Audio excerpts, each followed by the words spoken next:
Hello cuties, आज शुरू करते हैं एपिसोड 9। एनफी काफ़ी रो रही होती है कि ये हाई उठ नहीं रहा होता है, तभी ये हाई एकदम से उठ जाता है। और वो ऐसे कहता है कि हम जब भी मिलता है तो कुछ ना कुछ हो ही क्यों जाता है। और वो ऐसे उसको देखती है एनफी की उठ गया, और एनफी ऐसे रो रही होती है। वो कहती है कि टाइरन किसी स्टोन के बारे में बात कर रहा था, और ये है उससे कहते हैं कि तुम काफ़ी डेंजर में हो, यहाँ से जल्दी से वापस चले जाओ। मेरे पास जितनी देर तक मैं यहाँ हूँ तो प्लीज़ कुछ करके यहाँ से चले जाओ, नहीं तो वो तुम्हारी जान को खतरे में भी डाल सकता है। और एनफी कहती है नहीं, कुछ भी हो जाए मैं तुम्हें अपने साथ ही लेके चलूँगी, मुझे अकेले नहीं जाना है, मुझे कोई डिवाइस विवाइस नहीं चाहिए, बस तुम मेरे साथ चलोगे, मुझे और कुछ भी नहीं चाहिए। और तभी फिर से पोसाइडन आ जाता है। वो कहते हैं बात करने का टाइम फिनिश हुआ, टना। फिर एनफी मन में सोचती है कि मैं तुम्हें बचाऊंगी। ये है उधर दिखाता है लेनो आयन लियूरेन से कहती है कि एनफी को बुलाओ, वो ये हाई के साथ है और वो दोनों एक ही रूम में है।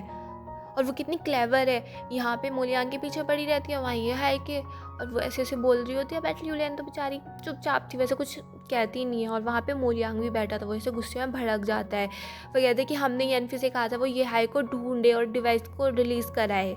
उधर पोसाइडन के लिए एनफी ने काफ़ी सारे ट्रैप लगाए होते हैं कि एक बार उस पर ऐसे बोतल आगे गिरने वाली होती है और एक बार करंट लगा होता है, मगर पोसाइडन को सब पता चलता रहता है और वो बच जाता है। फिर उस पर आके पानी गिरता है, वो एनफी खुश हो जाती है कि ये है वापस आ गया है, बट पोसाइडन कहता है इससे कुछ भी नहीं होगा। शिप पर पोसाइडन वहाँ की लीजेंड के बारे में बताता है, बट एनफी कहती है मुझे इस बारे में कुछ नहीं पता है, मैं चाइना में पली बड़ी हूँ, मुझे इसके बारे में कुछ भी नहीं पता है। चाहे यहाँ से मुझे तैर कर ही वापस क्यों ना जाना पड़े, मैं वापस जाऊँगी यहाँ से। पोसाइडन कहते चली जाओ, फिर क्यों रुकी खड़ी। और एनफी चुपचाप खड़ी हो जाती है, उसे जाना थोड़ी ना था ऐसे तैर के कोई। फिर एनफी सबसे वहाँ पे फ़ोन मांग रही होती है कि प्लीज़ कोई एक कॉल करा दो, बट उसको फ़ोन मिलता नहीं, और जहाँ मिलता है वहाँ से उसको पोसाइडन खींच कर ले जाता है। फिर वो दोनों एक कंजर्वेशन इंस्टीट्यूट में जाते हैं। वहाँ पे पोसाइडन की फिगर देखकर एनफी की आंखों में एकदम से आंसू आ जाते हैं, और यह भी वहाँ पे वापस आ जाता है। वो पूछता है कि क्या हुआ, उसने कुछ किया क्या तुम्हारे साथ। तो एनफी एकदम यह को हक कर लेती है। वो ये है से कहती है कि मैं तुम्हें बचा लूँगी, चाहे मुझे कुछ भी करना पड़े। और फिर यह है उसको कहता है कि फ़ोन लो और जल्दी से कॉल करो असिस्टेंट को, और फ़्लाइट बुक करके तुम यहाँ से वापस चले जाओ। और एनफी फ़ोन कर ही रही होती है, तभी फिर से पोसाइडन आ जाता है और वो कहते हैं कि एक कदम भी आगे बढ़ाया तो मैं सारे डिवाइस डिस्ट्रॉय कर दूँगा। फिर एनफी रुक जाती है। फिर वो वहाँ पे देखते हैं कि स्टोन कहाँ पे रखा हुआ है। उनको पता चलता है कि स्टोन को इस मंथ नहीं देख सकते हैं, उसकी अगले मंथ ही एग्जीबिशन होने वाली है।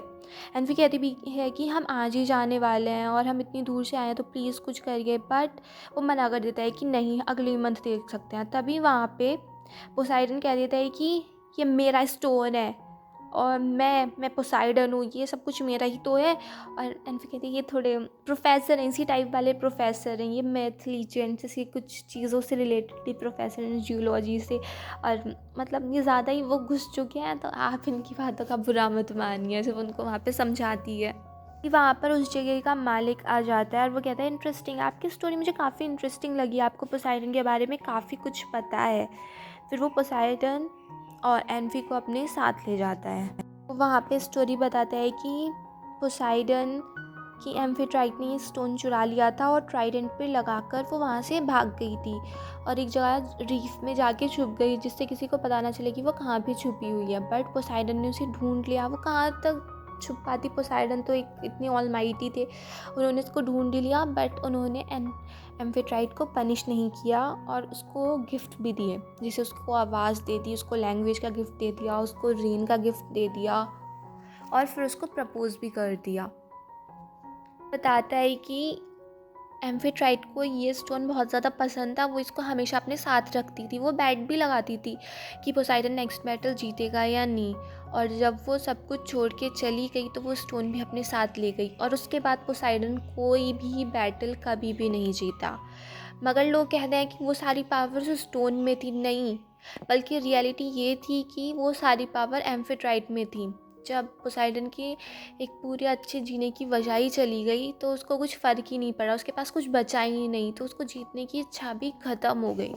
पोसाइडन एनफी को ऐसे स्टोरी सुना रहा होता है, मगर एनफी की तो हाँ अच्छी है अच्छी है। फिर ऑनर भी कहता है उस जगह का कि बहुत अच्छी स्टोरी थी। फिर वहाँ पे पोसाइडन पूछता है कि क्या हम उस स्टोन को ले सकते हैं, तो ऑनर मना कर देता है, नहीं, तुम उसको नहीं लेके जा सकते हो, क्योंकि ऐसी चीज़ है, इसको सब लोगों को देखना मिलना चाहिए। यहाँ पर लोग इसको देखने आते हैं इतनी दूर से। तो फिर वो कहते हैं ठीक है, अगर आप नहीं देना चाहते तो एक बार हमको दिखा दीजिए। तो वहाँ पे वो स्टोन निकाल के लेके आता है। तो एनफी देखती है, वो उस स्टोन को ऐसे देख के काफ़ी ज़्यादा सीरियस हो जाती है। पोसाइडन कहता है कि उठाओ इसे।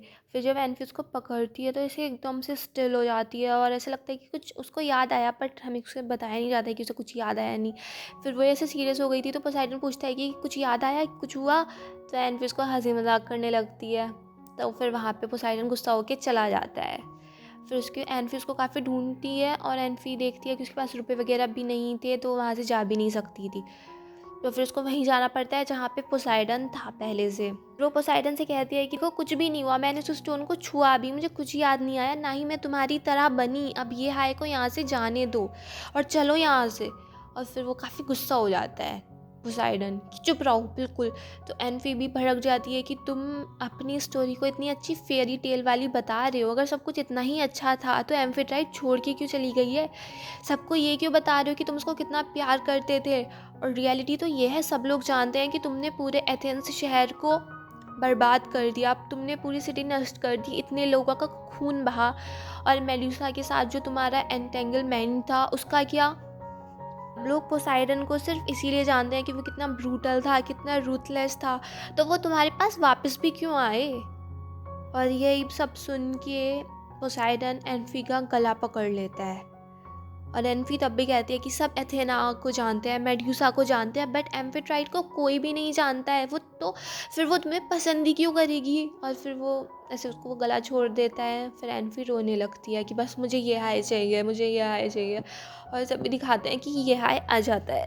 फिर वो एनफी से एकदम से पूछता है, मुझे याद किया, मुझे मिस किया तुमने, तुमने मुझे लाइक किया? फिर वहीं पे दिखाते हैं नेक्स्ट सीन।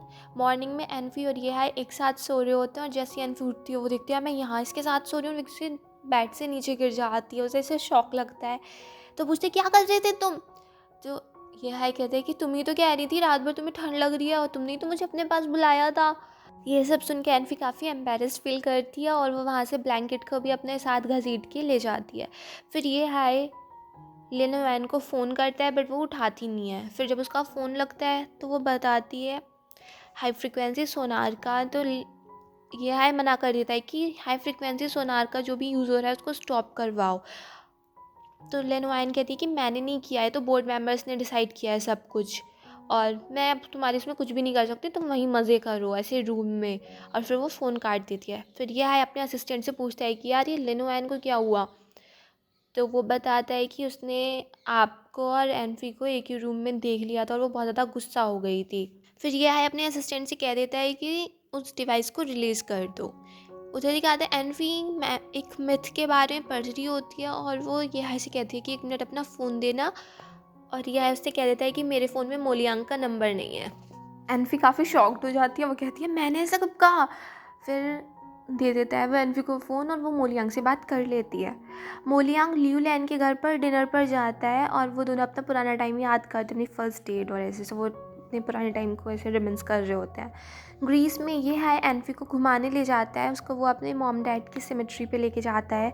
फिर वो अपने मॉम डैड से कहता है कि आज मैं आपको आपकी बहू से मिलाने लाया हूँ, और ये सुन के एनफी कहती है नहीं नहीं अंकल आंटी ऐसा कुछ नहीं है। फिर वहाँ पे ये है उसे ये भी बताता है कि मैं कुछ भी हो जाए अपने पेरेंट्स की मौत का जो भी राज है उसको ज़रूर पता लगाऊंगा। फिर वो उससे ये भी बताता है एनफी से कि पोसाइडन की वजह से मैं बच पाया था। एनफी कहती है पता नहीं वो आगे क्या करेगा और पता नहीं आगे की लाइफ हमारी कैसी होने वाली है। ये हाई कहता है कि एक तरीके से तो हम दोनों काफ़ी अलग हैं और एक तरीके से काफ़ी हम सेम भी हैं, क्योंकि हम दोनों में यही बात है, हम अगर किसी चीज़ को जीतने की इच्छा रखते हैं तो उसके पीछे जैसे जी जान से लग जाते हैं।